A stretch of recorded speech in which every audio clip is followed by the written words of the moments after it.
Nieve silenciosa, nieve secreta. Conrad Aiken. Porque tuvo que suceder precisamente, o porque tuvo que suceder exactamente cuando tuvo lugar, era algo a lo que no podía responder, y que quizá tampoco se había preguntado. Ante todo, se trataba de un secreto, de algo que había que esconder celosamente de la madre y del padre, y a este hecho en sí se debía en gran parte el deleite. Era como una chuchería extrañamente bella para llevar, sin hablar de ella, en el bolsillo del pantalón, un sello curioso, una moneda antigua, unos diminutos eslabones de oro hallados pisoteados y deformados en el camino del parque, una piedrecita de calcedonia roja, una concha que se destacaba de las demás por una mancha o una raya infrecuente, y, como si se tratara de algo así, él experimentaba esa cálida y persistente sensación, ese sentimiento cada vez más hermoso, de llevar consigo aquella posesión a todas partes. Tampoco era solo una sensación de posesión, era también una sensación de protección. Era como si, de alguna mágica manera, su secreto le diera una fortaleza, un muro detrás del cual podía escapar hacia un aislamiento celestial. Eso fue casi la primera cosa que él notó, aparte de la rareza de la cosa en sí misma, y era eso lo que ahora, una vez más, por 50ª vez, se le ocurría pensar mientras estaba sentado en el aula. Era la media hora de la clase de geografía. Con un dedo y lentamente, la señorita Buell daba vueltas a un globo terráqueo enorme que había colocado en su escritorio.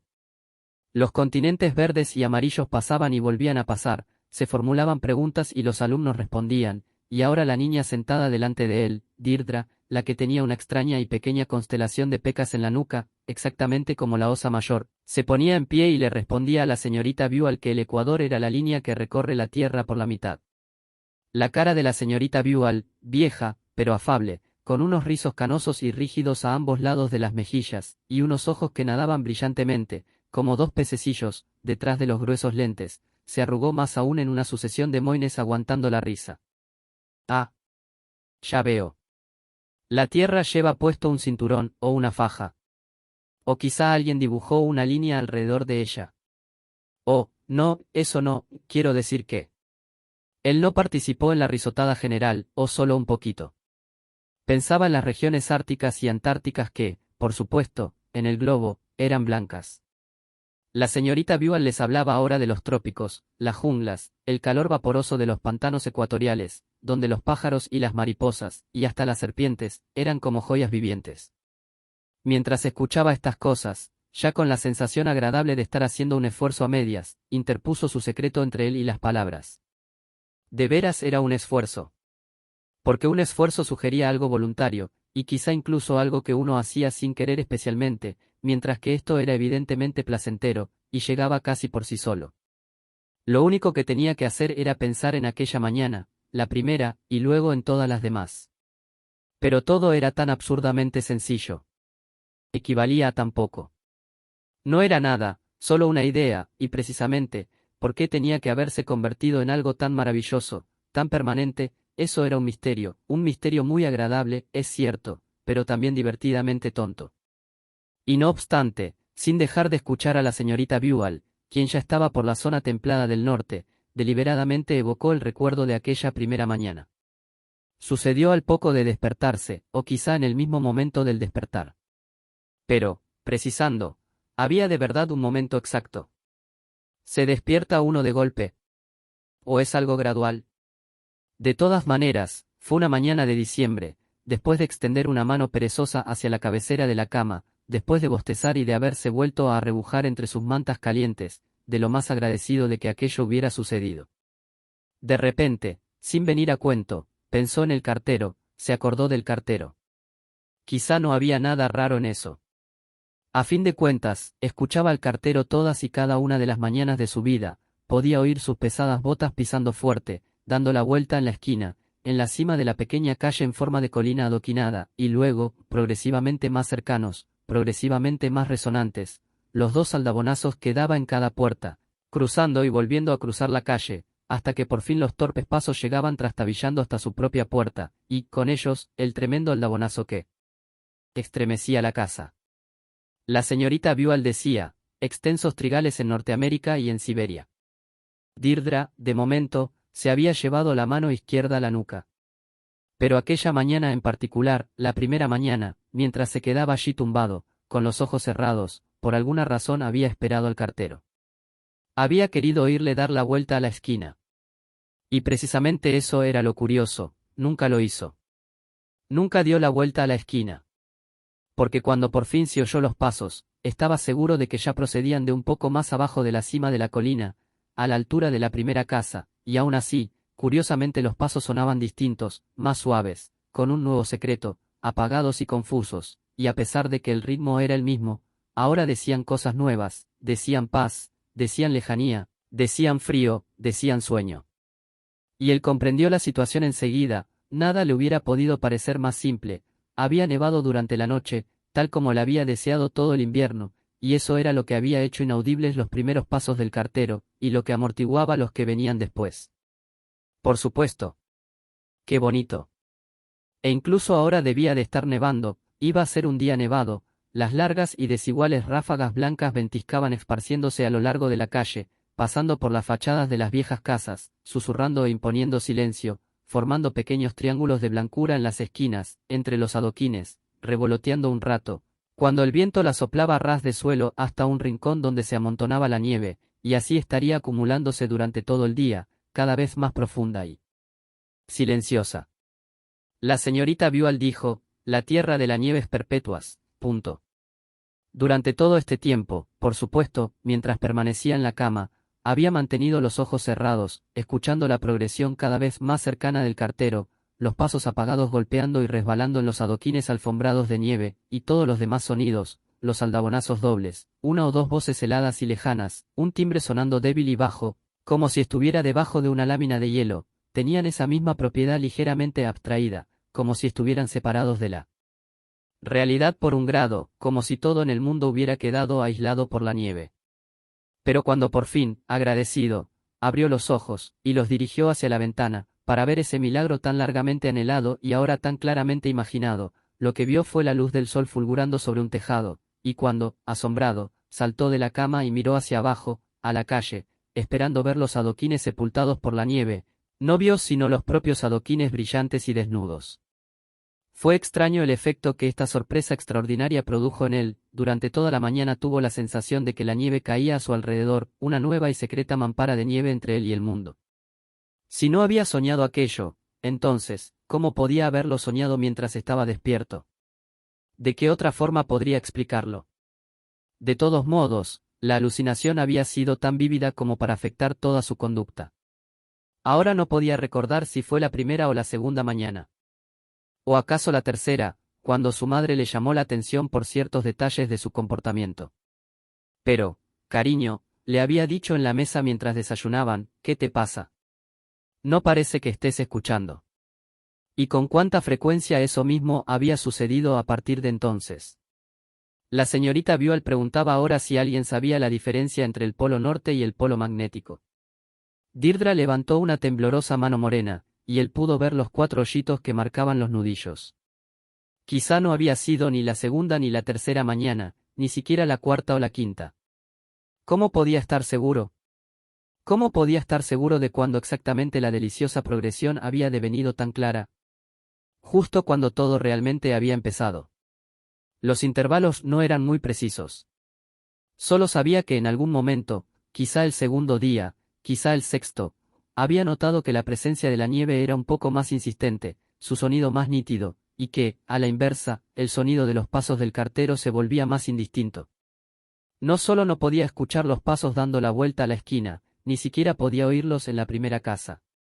Los oía venir desde más abajo de la primera casa, y luego, unos días más tarde, desde más abajo de la segunda casa, y unos días después, más abajo de la tercera. Poco a poco, la nieve se volvía más tenaz, el susurro de su revoloteo aumentaba, los adoquines eran cada vez más sordos. Cuando cada mañana, al asomarse a la ventana, después del ritual de escuchar, descubría que los tejados y los adoquines estaban tan descubiertos como siempre, no le importaba. Después de todo, ya se lo esperaba. Incluso eso era lo que le gustaba, lo que le recompensaba, la cosa era suya, no pertenecía a nadie más. Nadie conocía su secreto, ni siquiera su madre ni su padre. Allí fuera estaban los adoquines desnudos, y, aquí dentro, la nieve. La nieve que se volvía cada vez más tenaz con el paso de los días, amortiguando el mundo, ocultando lo feo, y, sobre todo, desvaneciendo cada vez más los pasos del cartero. Pero, cariño, le dijo ella mientras almorzaban, ¿qué te pasa? No parece que escuches cuando la gente te habla. Esta es la tercera vez que te pido que me alcances tu plato. ¿Cómo podría explicarle aquello a su madre o a su padre? Por supuesto, no había nada que hacer al respecto, nada. Lo único que podía hacer era reírse desazonadamente, fingiendo estar un poco avergonzado, pedir disculpas, e interesarse repentina, y no del todo sinceramente, por lo que estaban haciendo o diciendo en la mesa, que si el gato se había quedado fuera toda la noche, que si tenía una curiosa hinchazón en la sien izquierda, quizá alguien le había dado una patada o una pedrada, que si la señorita Kempton venía o no venía a tomar el té, que si iban a limpiar la casa, o a poner las patas arriba, el miércoles en vez del viernes, que si le iban a regalar una lámpara nueva para que estudiara por las noches. Quizá era la vista cansada lo que explicaba aquel nuevo despiste suyo tan peculiar. La madre le miraba divertida mientras decía esto, pero al mismo tiempo dejaba traslucir otra emoción. Una lámpara nueva. Una lámpara nueva. Sí, madre. No, madre. Sí, madre. La escuela iba bien. La geometría es muy fácil. La historia es muy aburrida. La geografía es muy interesante, particularmente cuando lo lleva a uno al Polo Norte. ¿Por qué el Polo Norte? Oh, pues, sería divertido ser explorador. Ser otro Peary o un Scott o un Shackleton. Y entonces, abruptamente, descubrió que ya no sentía interés por la charla, miró el pudín en su plato, escuchó, esperó, y de nuevo empezó. Ah, qué maravilloso era también al principio oírla o sentirla, porque, de veras podía oírla. Podía oír la nieve silenciosa, la nieve secreta. La señorita Buell les hablaba de la búsqueda del paso del noroeste, de Hendrik Hudson, del Alfmont. De hecho, aquel era el único aspecto perturbador de la nueva experiencia, el hecho de que tan a menudo provocara esa especie de mudo, y hasta conflictivo malentendido con sus padres. Era como si intentara vivir una doble vida. Por una parte, tenía que ser Paula Lehmann y aparentar ser esa persona, lavarse, vestirse y responder de manera inteligente cuando alguien le hablaba, y, por otra, tenía que explorar ese nuevo mundo que se había abierto ante él. Tampoco cabía ninguna duda. Ni la más mínima duda, de que el nuevo mundo era el más profundo y maravilloso de los dos. Era irresistible. Era milagroso. Simple y llanamente su belleza iba más allá de cualquier cosa, más allá tanto del lenguaje como del pensamiento, era algo absolutamente inefable. Pero, entonces, ¿cómo iba a mantener el equilibrio entre esos dos mundos de los que era constantemente consciente? Tenía que levantarse, tenía que bajar a desayunar, tenía que hablar con su madre, ir a la escuela, hacer sus deberes, y, en medio de todo eso, tratar de no parecer demasiado tonto. Pero si durante todo ese tiempo también trataba de deleitarse con aquella otra existencia tan distinta, de la que difícilmente, por no decir en modo alguno, se podía hablar. ¿Cómo se las iba a arreglar? ¿Cómo iba a explicarlo? Estaba seguro de poderlo explicar. No resultaría absurdo. ¿No equivaldría sencillamente a meterse en una especie de oscuro lío? Estas ideas iban y venían, tan suave y clandestinamente como la nieve. No eran precisamente un trastorno, a lo mejor hasta eran placenteras, a él le gustaba rumiarlas, casi podía palparlas, acariciarlas con la mano, sin cerrar los ojos, y sin dejar de ver a la señorita Buell y el aula y el globo terráqueo y las pecas en la nuca de Deirdre. Sin embargo, en cierto sentido sí dejaba de ver el mundo exterior evidente, sustituyéndolo por esa visión de la nieve, por él. Sonido de la nieve, y la aproximación lenta, casi inaudible, del cartero.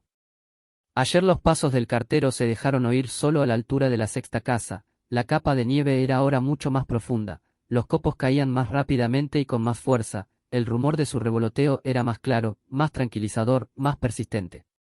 Y esta mañana, según sus cálculos, los pasos del cartero se habían dejado oír poco antes de llegar a la séptima casa, quizás solo 1 o 2 pasos antes, como mucho, había escuchado 2 o 3 pasos antes de que sonara el aldabonazo.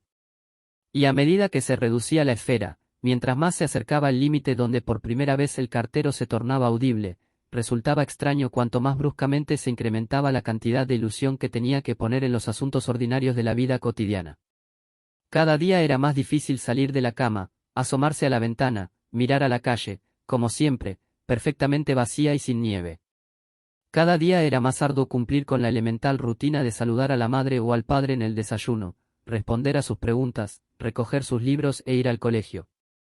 Y en la escuela, cuán extraordinariamente difícil resultaba conciliar exitosa y simultáneamente la vida pública con la otra vida que era un secreto.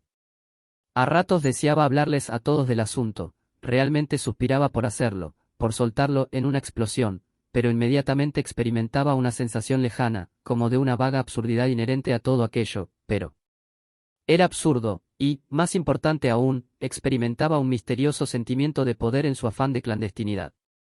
Sí, aquello había que mantenerlo en secreto. Eso estaba cada vez más claro. Mantenerlo en secreto a toda costa, pese a quien pese y duela a quien duela.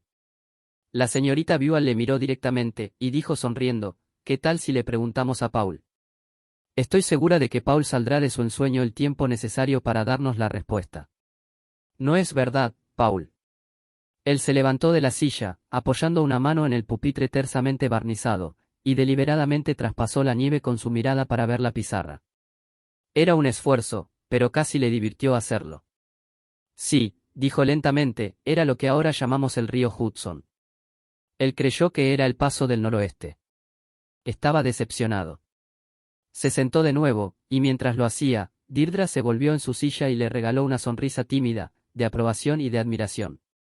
Pese a quien pese, y duela a quien duela. Esta parte del asunto era extraña, muy extraña. Su madre era muy simpática, y también lo era su padre. Sí, todo eso era verdad. Él quería ser simpático con ellos, contarles todo, y no obstante, de verdad era tan malo el por querer tener un lugar secreto para sí solo. La noche anterior, a la hora de ir a la cama, su madre le había dicho, si esto sigue así, querido, tendremos que llamar al médico, sí, señor. No podemos permitir que nuestro hijo. Pero, ¿qué era lo que había dicho a continuación? Que nuestro hijo viva en otro mundo, o, que viva tan alejado. Había usado la palabra, alejado, de eso estaba seguro, y entonces su madre había cogido una revista y se había reído un poco, pero con una expresión que no era alegre. Y él sintió lástima por ella. El timbre sonó señalando el final de la clase. El sonido le llegó como a través de largos y curvados paralelos de nieve cayendo. Vio levantarse a Deirdre, y él también se levantó, casi al mismo tiempo, pero no tan pronto como ella. En el camino de vuelta a casa, que era eterno, le gustaba ver a través del acompañamiento o del contrapunto de la nieve los detalles meramente externos del recorrido. Había muchas clases de ladrillos en las aceras, y puestos de muy diversas maneras. Las cercas de los jardines también eran distintas, unas hechas con estacas de madera, otras de yeso, otras de piedra. Las ramitas de los arbustos se derramaban sobre los muros, los capullos invernales de las lilas, duros y verdes, con tallos grises, gruesos y con vainas, otras ramas eran muy delgadas y finas y negras y estaban desecadas. Los gorriones manchados se apiñaban en los arbustos, y sus colores eran tan desteñidos como las frutas muertas que quedaban en los árboles sin hojas. Un solo estornino chilló en una veleta.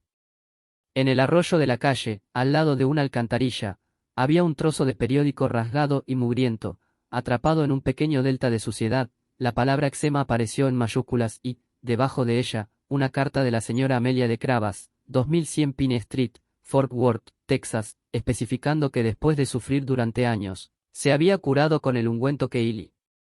En el pequeño delta, al lado del continente de fango marrón en forma de abanico y profundamente surcado por numerosos riachuelos, había unas ramitas extraviadas, caídas de la planta madre, una cerilla con la cabeza carbonizada, el erizo mohoso de un castaño de Indias, una pequeña concentración de grava centelleante en el borde del sumidero, un fragmento de cáscara de huevo, una raya de serrín amarillo que estuvo mojado y ahora estaba seco y congelado, una piedrecita de color marrón y una pluma rota. Más allá, había una acera de cemento, dividida en paralelogramos geométricos, con un placa de latón conmemorativa incrustada en un extremo, en recuerdo de los contratistas que la habían hecho, y, atravesando la acera, una desordenada sucesión de huellas de perro, inmortalizadas en la piedra sintética. Conocía muy bien esas huellas, y siempre las pisaba. Tapar los hoyitos con su pie siempre le producía un extraño placer. Hoy lo hizo una vez más, pero a la ligera, con cierta indiferencia, pensando todo el tiempo en otra cosa. Hacía mucho tiempo un perro había pisado por descuido el cemento cuando todavía estaba fresco.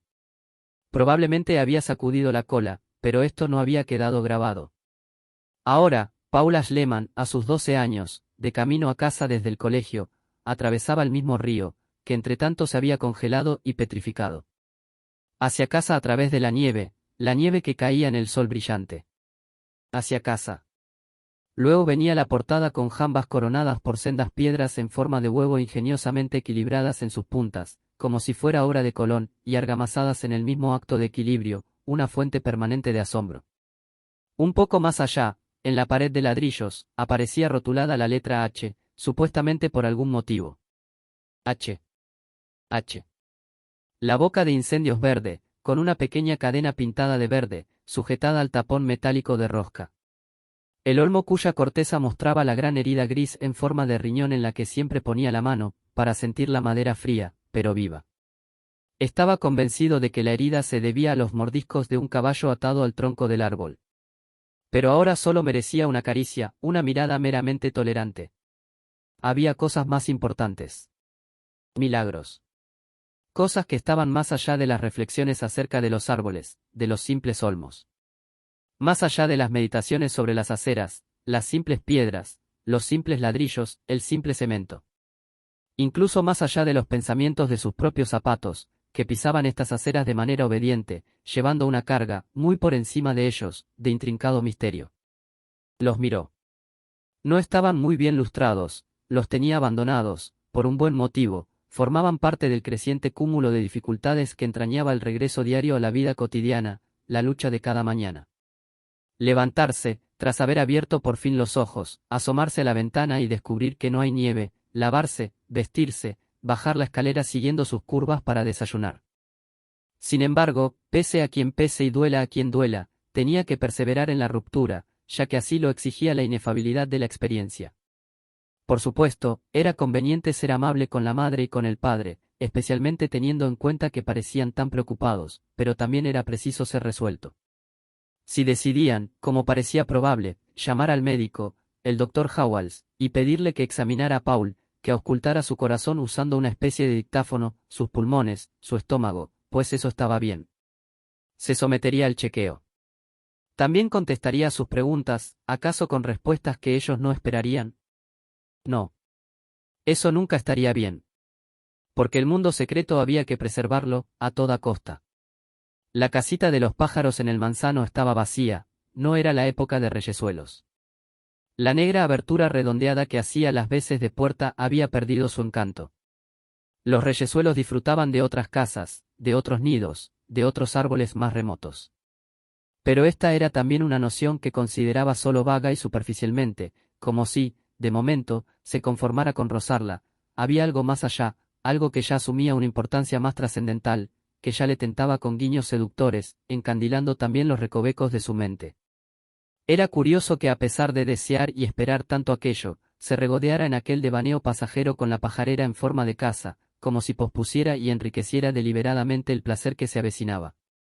Sabía que se estaba retrasando, era consciente de su risueña y desinteresada, y ahora casi incomprensiva, mirada dirigida a la pequeña casita de los pájaros, sabía lo que iba a mirar después, su propia calle, la colina adoquinada, su propia casa, el riachuelo al pie de la colina, la tienda de comestibles con el hombre de cartón en la ventana, y ahora, pensando en todo esto, volvió la cabeza, todavía sonriendo, rápidamente a izquierda y a derecha, mirando a través de la luz del sol impregnada de nieve. Y, como había previsto, la neblina de la nieve todavía estaba en la luz, un fantasma de nieve cayendo en la brillante luz solar, flotando suave y constantemente, dando vueltas y haciendo pausas, encontrándose silenciosamente con la nieve que tapaba, como con un espejismo transparente, los brillantes adoquines desnudos. Amaba la nieve, se quedó quieto, adorándola. Su belleza lo paralizó, más allá de toda palabra, de toda experiencia, de todo sueño. Aquello no se podía comparar con ninguno de los cuentos de hadas que había leído, ninguno le había dado aquella extraordinaria combinación de etérea hermosura con algo más, un no sé qué inenarrable, casi imperceptible y deliciosamente aterrador. ¿Qué era aquello?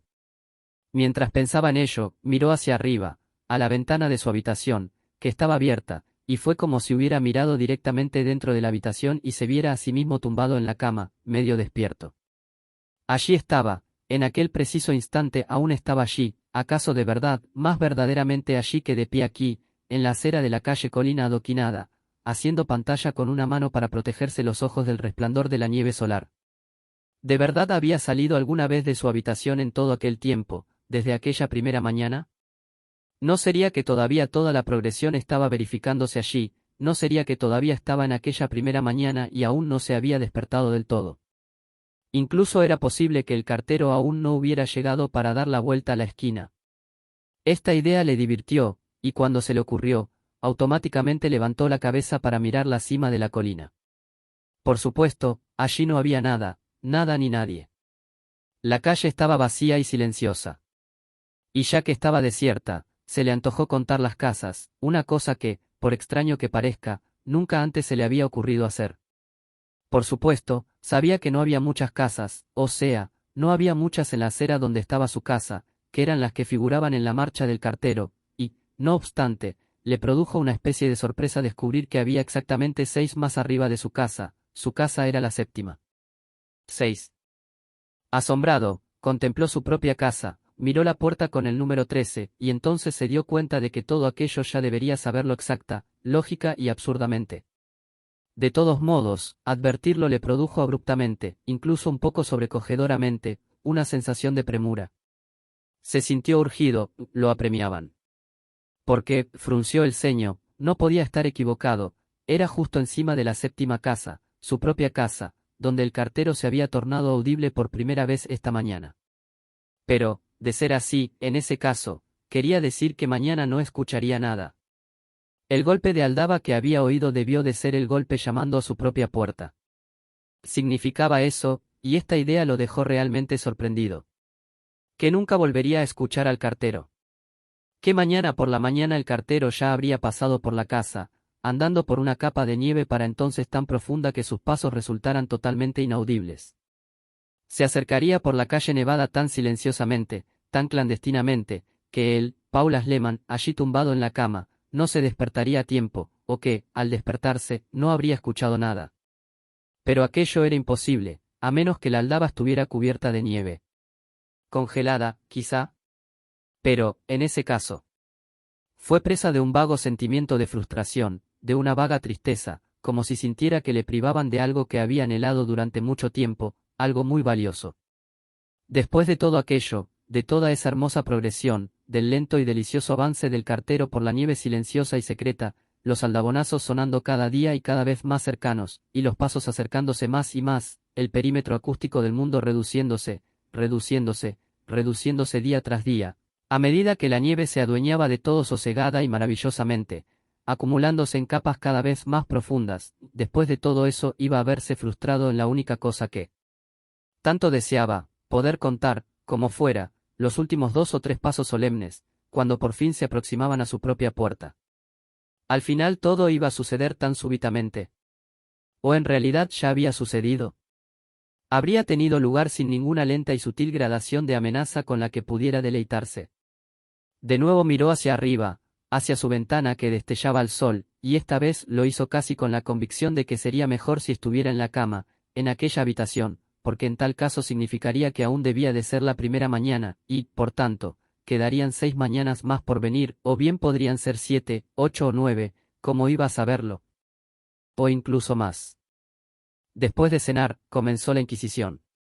De pie frente al doctor, bajo la lámpara, se sometió en silencio a los ruidos sordos y a los golpecitos rutinarios. Ahora, por favor, di, Ahora, otra vez, por favor, si no te importa. Dilo lentamente y prolongalo, si puedes. H. Bien. Qué tonto era todo aquello. Como si tuviera algo que ver con su garganta. O con su corazón, o sus pulmones. Relajando la boca, cuyas comisuras le dolían después de todos esos estiramientos absurdos, evitó la mirada del doctor y volvió los ojos a la chimenea, más allá de los pies de su madre, unas zapatillas grises, sobresaliendo de un sillón verde, y de los pies de su padre, unas zapatillas marrones, primorosamente posadas, unas al lado de las otras, en la alfombra. Desde luego, aquí no hay nada normal. Sentía los ojos del doctor clavándose en él, y, solo por educación, le devolvió la mirada, pero con una sensación de evasión justificable. Ahora, Jovencito, dime, ¿te sientes bien? Sí, señor, muy bien. ¿Ningún dolor de cabeza? ¿Mareos? No. Creo que no. Vamos a ver. Vamos a coger un libro, si no te importa. Sí, gracias, ese servirá a las 1000 maravillas, y ahora, Paul, me gustaría que lo leyeras, sujetándolo como lo harías normalmente. Paul cogió el libro y leyó. Y otro elogio tengo para esta, nuestra ciudad madre, el regalo de un gran Dios, gloria de la tierra más alta, el poderío de los caballos, el poder de los potros, la potencia del mar. Porque vos, hijo de Cronos, nuestro señor Poseidón, habéis entronizado en ella este orgullo, ya que en estas calles mostrasteis por primera vez el freno que doma el furor de los corceles. Y el remo bien proporcionado, apto para las manos del hombre, adquiere una velocidad prodigiosa en el mar, siguiendo las nereidas de 100 pies. Oh, tierra elogiada por encima de todas las tierras, ahora es el momento de que esos brillantes elogios se conviertan en hechos. Se calló, vacilante, y bajó el pesado libro. No, como había pensando, desde luego no hay ninguna evidencia de que tenga la vista cansada. El silencio se agolpó en la habitación, y se sintió escudriñado por las 3 personas que lo rodeaban. Podríamos examinarle los ojos, pero creo que no es eso. ¿Y qué puede ser? Era la voz de su padre. Es solo ese curioso despiste, era la voz de su madre. En presencia del doctor, ambos parecían avergonzados, como si pidieran disculpas por la conducta de su hijo. Yo creo que es algo más. Ahora, Paul, me gustaría hacerte un par de preguntas. Me las responderás, ¿verdad? Como sabes, soy un viejo amigo tuyo. ¿Verdad?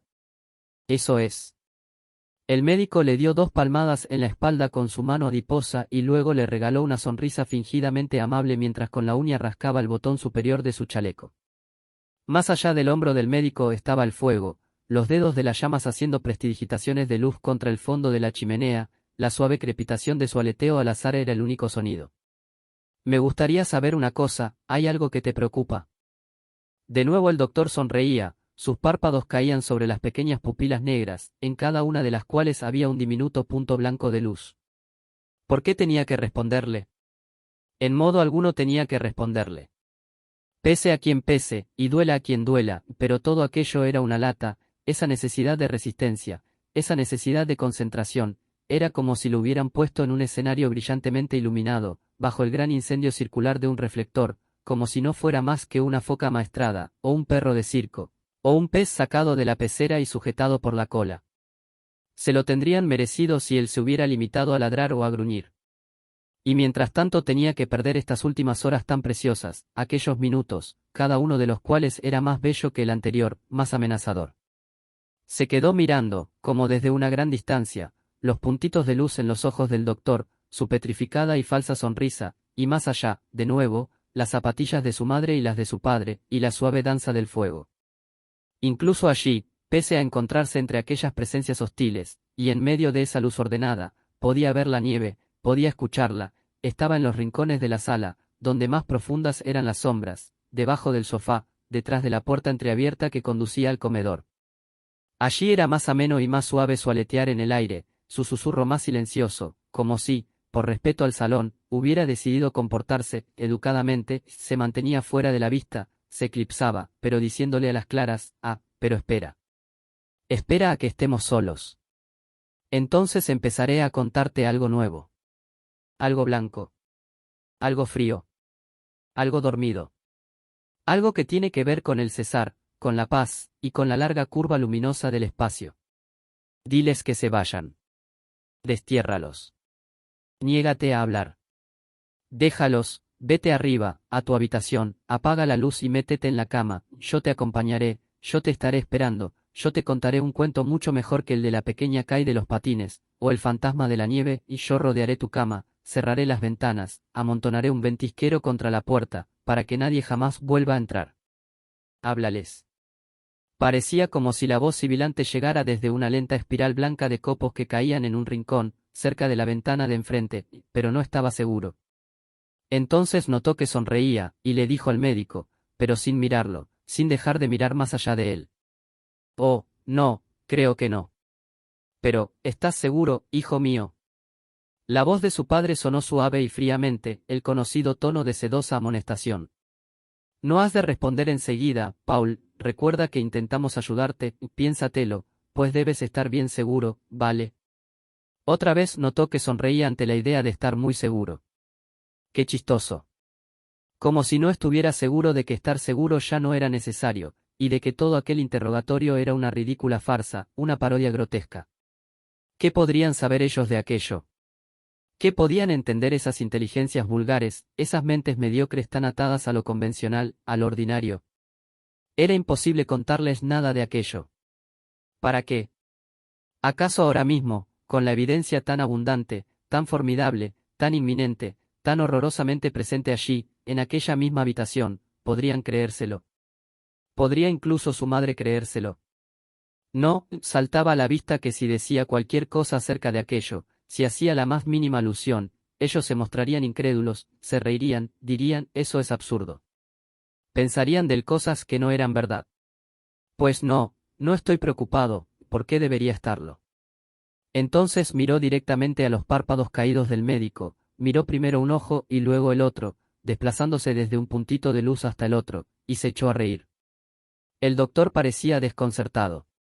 Empujó la silla hacia atrás, apoyando las regordetas manos blancas en las rodillas. La sonrisa desapareció lentamente de su rostro. Paul, dijo, y guardó un grave silencio. Me temo que no estás tomando esto con la debida seriedad. Creo que quizá no te das cuenta, no te das cuenta. Respiró hondo y rápidamente se volvió hacia los otros, con un gesto de impotencia, como si no tuviera palabras con que expresarse. Pero tanto la madre como el padre permanecieron callados, ellos no podían ayudarlo. Seguramente sabes, supongo que serás consciente de que no has sido tú mismo últimamente. ¿Acaso no sabes qué? Era divertido presenciar el esfuerzo renovado del médico por sonreír, su extraño aspecto descompuesto, como de turbación confidencial. Me siento bien, señor, dijo, y de nuevo se rió un poco. Estamos intentando ayudarte. El tono del doctor se volvió más severo. Sí, señor, lo sé. Pero, ¿por qué? Estoy bien. Simplemente estoy pensando, esto es todo. Su madre se inclinó rápidamente hacia adelante, apoyando una mano en el respaldo de la silla del doctor. Pensando. Dijo. Pero, cariño, ¿en qué? Era un desafío directo, y tendría que salir directamente al paso. Pero antes buscó otra vez en el rincón, cerca de la puerta, como para tranquilizarse. Sonrió de nuevo a lo que vio, a lo que escuchó. La pequeña espiral todavía estaba allí, todavía daba vueltas suavemente, como el fantasma de un gatito blanco persiguiendo el fantasma de una cola blanca, emitiendo susurros apenas perceptibles. Estaba bien. Bastaría con ser capaz de mantenerse firme, y todo saldría bien. Oh, en todo y en nada, tú sabes cómo se hace. ¿Quieres decir, fantaseando? Oh, no, pensando. Pero, ¿pensando en qué? En cualquier cosa. Se rió por tercera vez, pero esta vez, al mirar la cara de su madre, le espantó ver el efecto que su risa parecía producir en ella. Su boca se había abierto en una expresión de horror. ¡Qué mala suerte! ¡Qué desgracia! Desde luego, él sabía que causaría dolor, pero no se le había ocurrido pensar que la cosa llegaría hasta ese punto. Quizás si les diera solo una pequeñísima pista reluciente. En la nieve, dijo. ¿Qué demonios dices? Era la voz de su padre. Las zapatillas marrones se acercaron en la alfombra de la chimenea. Pero cariño, ¿qué quieres decir? Era la voz de su madre. El médico se limitaba a mirarle fijamente. Simplemente en la nieve, eso es todo. Me gusta pensar en ella. Háblanos de ella, hijo mío. Pero eso es todo lo que hay. No hay nada que contar. Vosotros sabéis qué es la nieve. Esto lo dijo casi enfadado, porque creía que intentaban arrinconarlo. Se volvió a un lado para no tener que seguir frente al doctor, y para ver mejor la pulgada de negrura entre el alféizar de la ventana y la cortina bajada, la fría pulgada de noche deliciosa y tentadora. Enseguida se sintió mejor, más seguro. Madre, ¿ya puedo irme a dormir, por favor? Me duele la cabeza. Pero pensaba que habías dicho. Acaba de empezarme a doler. Es por culpa de todas estas preguntas. Puedo, madre. Podrás ir cuando termine el doctor. ¿No te parece que deberíamos entrar en este asunto a fondo y ahora? Era la voz del padre. De nuevo las zapatillas marrones se acercaron un paso, la voz había adoptado el bien conocido tono de castigo, resonante y cruel. Oh, ¿de qué servirá, Norman? De pronto, todos se callaron. Y sin mirarles directamente, sabía que los tres le miraban con una intensidad extraordinaria, de hito en hito, como si hubiera hecho algo monstruoso, o como si él mismo fuera una especie de monstruo. Podía escuchar el débil e irregular aleteo de las llamas, el tic-tac del reloj, a lo lejos, el chisporroteo de dos risas en la cocina, interrumpidas tan súbitamente como habían empezado, el murmullo del agua en la tubería, y después, el silencio que parecía volverse más profundo, extendiéndose, dilatándose como el mundo, ensanchándose como el mundo, haciéndose eterno y sin forma definida, y concentrándose inevitable y minuciosamente, con una concentración lenta y adormilada, pero enorme en todo. Su poder, en el principio de un nuevo sonido. Él sabía perfectamente en qué se iba a convertir ese nuevo sonido. Podría empezar con un silbido, pero terminaría con un rugido, no había tiempo que perder, tenía que escapar. Aquello no debía suceder allí. Sin decir ni una palabra más, dio media vuelta y subió la escalera corriendo. Llegó por los pelos. La oscuridad ya entraba en largas olas blancas. Un prolongado silbido inundaba la noche, una inmensa furia sin fisuras, de influencia salvaje, la atravesó abruptamente, un zumbido bajo y frío hizo temblar las ventanas. Cerró la puerta y se quitó la ropa precipitadamente en medio de la oscuridad. El suelo negro y desnudo era como una pequeña balsa sacudida por oleadas de nieve, a punto de irse a pique, ora emblanquecidamente hundida, ora saliendo a flote de nuevo, zozobrando entre espirales ondulantes de plumas. La nieve se reía, de todas partes le llegaba su voz al mismo tiempo, ciñéndolo mientras corría y saltaba a la cama triunfante. Escúchanos. Le dijo la nieve. Escucha. Hemos venido para contarte la historia de la que te hablamos. ¿Te acuerdas? Acuéstate. Cierra los ojos, ahora ya no verás mucho, en esta blanca oscuridad, ¿quién podría o querría ver? Nosotros lo sustituiremos todo. Escucha. Un hermoso y cambiante baile de nieve empezó en la habitación, avanzaba y retrocedía, se aplastaba hasta llegar al suelo, alzándose luego como un surtidor hasta el techo, se balanceaba, se restablecía formando un nuevo remolino de copos que entraba derramándose y riéndose por la ventana, que zumbaba, avanzaba de nuevo, levantando unos largos brazos blancos. Decía paz, decía lejanía, decía frío, decía. Pero entonces una cuchillada de luz horrorosa atravesó brutalmente la habitación desde la puerta que se abrió, la nieve retrocedió silbando, algo ajeno había entrado en la habitación, algo hostil. Esa cosa corrió hacia él, se aferró a él, lo sacudió, no solamente estaba horrorizado, estaba lleno de un odio que jamás había experimentado. ¿Qué era aquello? ¿Qué era esa cruel interrupción? Ese acto de ira y de odio.